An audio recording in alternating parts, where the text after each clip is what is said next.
Welcome back to Tuesday, where we check out the vendors that change their wares on Tuesday mornings. Starting in Imperial City Sewers with the Telvar Merchant, we have treasure maps for the Rift. I don't recommend getting these for Telvar. However, the Rift brings us Draugr's Heritage, Witchman Armor, and Yiskamor's Birthright, as well as a chance for the motifs, the leads for the motifs for Ancestral Nord gloves and swords. We also are getting 4 new alchemy reagents. One of them will drop from base game treasure maps.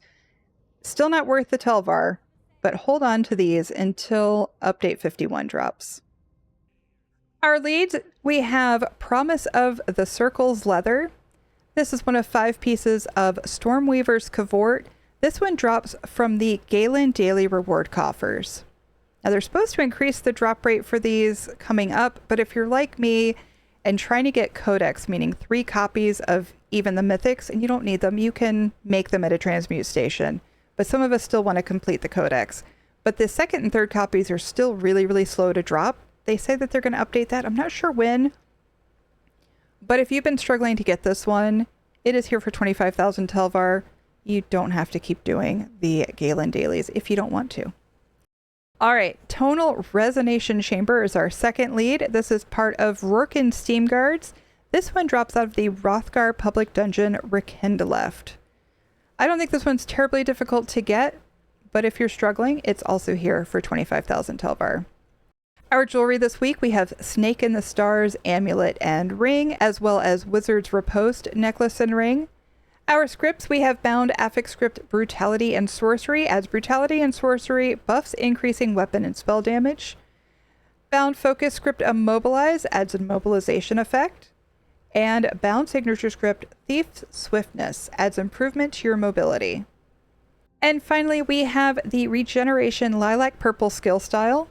This one you can purchase from Maj Alragath for 40 keys at the Undaunted Enclave, or now you can pick this up for 125,000 Telvar. So this is really going to be up to you whether or not it's easier for you to get Telvar or keys. My choice is keys, but if yours is Telvar, 125,000 will get it for you. Okay, let's head over to the Scholarium for some more scripts. And we've made our way to the Scholarium. We have Bound Affix Script Savagery and Prophecy. Add Savagery and Prophecy, buffs increasing weapon and spell critical chance. Bound Focus Script Disease Damage, of course, adds disease damage. Bound Focus Script Generate Ultimate, adds ultimate generation. And Bound Signature Script Leeching Thirst, adds a heal for percentage of damage done. Okay, we're headed next to Infinite Archive. Let's see what Filer Ool has. Don't ask about what's in them. All right, we're starting off with Glenumber treasure maps. Again, not worth 2,000 archival fortunes. But if you're curious, Glenumbra gives us Bloodthorn's Touch, Hide of the Werewolf, and Weird Tree's Blessing, as well as a chance for the leads for Ancestral Orc bows and chess motif chapters. Again, not worth it. Next up, we have Cartographer's Mask. This is one of 7 pieces of the Master Field Cartographer costume. These drop out of the public dungeon in Blackreach Greymore Caverns, Nachuthenkarst. However, they sell on traders for about 2,000 to 4,000 gold on PCNA. I don't know if it's worth getting them with the Guild Trader versus Archival Fortunes, or just going to farm it yourself, but this is an option for you this week. Next up, we have Companion Equipment Heavy Armor. I typically don't recommend these. When you buy it this way, it is bound. You are at the mercy of RNG. I just don't think it's the best use of your archival fortunes. Next up, we have Diagram Redguard Street Lamps Full. This one is 2,000 archival fortunes. It runs 130 to 162k on PCNA. On PCEU, it's only showing 2 listings for 12 to 16,000 gold. Slight difference. Also, just a note, this is something that I've seen drop quite a bit with the New Life Festival, the actual furnishing. So I definitely wouldn't get this with the idea that you're going to make and sell them. That value is probably less than the craft cost. But if you're just looking to fill your collection, it is here for 2,000 archival fortunes. Also, just a note, these are also bound when you buy them from Filer Ool. So don't go buying 5 thinking that you're going to sell them. Every week somebody makes that mistake. Don't let it be you. These are all bound when you buy them from him. So it's a great way to fill in the gaps in your personal collection. This is not a get rich quick scheme. Our books, we have Larry Delmo is Sane. This one drops in Infinite Archive. The eidetic memory comes from Apocrypha. If you're not sure how that works, there's a link below. What I like about this one is I think it's the only one that has this torn with burnt edge.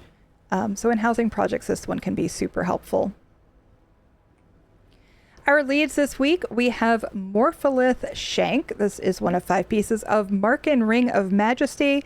And this one drops from Cold Harbor Treasure Chests. Like I was mentioning before, some of us are trying to go for our second and third leads. The first one of this took me days of searching Cold Harbor Treasure Chests. And that second one has not dropped any faster. So I am actually going to buy this one now.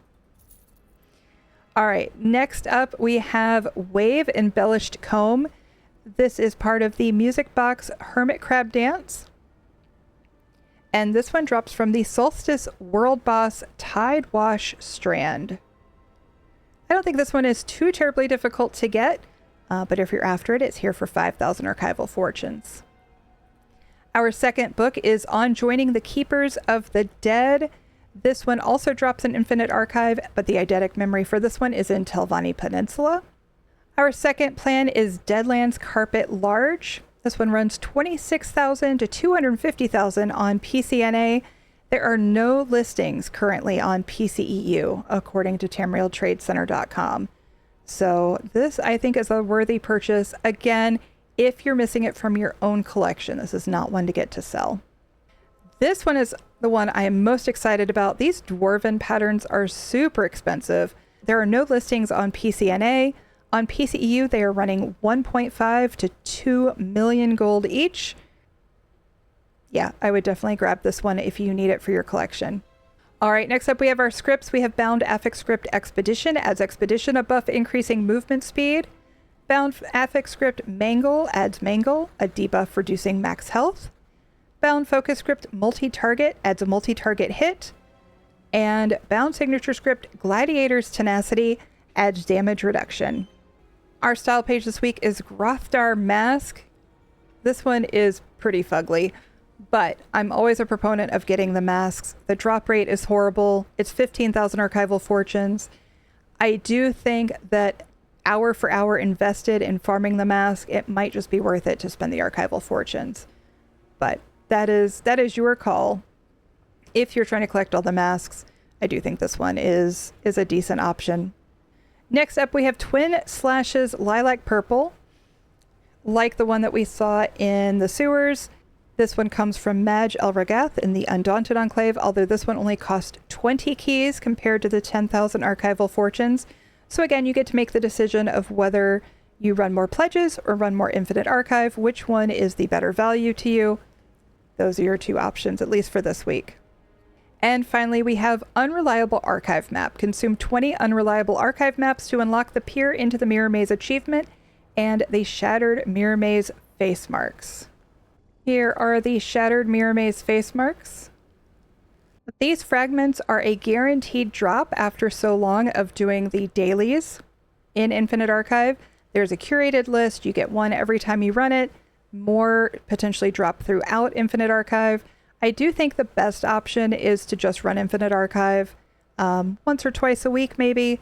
Get the daily done. Eventually you will get them all. At 3,000 archival fortunes when you need 20 of them, it's pretty expensive.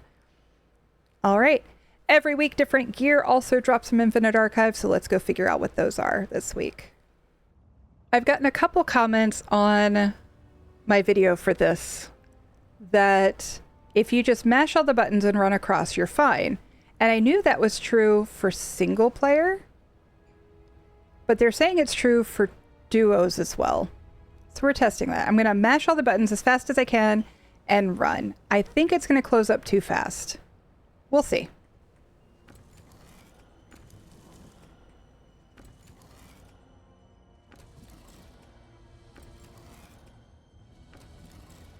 No, there's no way. It's closed up before I even get to the end. There's no way. I did want to test that though, since that is a recurring comment that I've gotten. You can spam it in single on all difficulties. Good to know. Thanks for the confirmation. We just finished running a few arcs of Infinite Archive, and it looks like this week, in the first 2 arcs at least, we have gear dropping from Alakir Desert. That includes Order of Diagna, Robes of the Withered Hand, and Sword Singer, as well as from the Reach, which includes Radiant Bastion, Void Caller, and Witch Knight's Defiance. Of course, like we've talked about in past weeks, once you get to the 3rd arc and beyond, Alakir Desert is then replaced by Green Shade. Green Shade includes Beekeeper's Gear, Shadow Dancer's Raiment, and Wilder Queen's Arch. So in Arcs 1 and 2, it's Alakir Desert and the Reach. Arcs 3+, it seems to be Green Shade and the Reach. Again, I think this is probably a bug, but I think it's probably a low priority bug. So we'll probably see it for a while yet, and eventually maybe we'll see it get fixed. All right, that's going to do it for this week. We'll see you in the next one.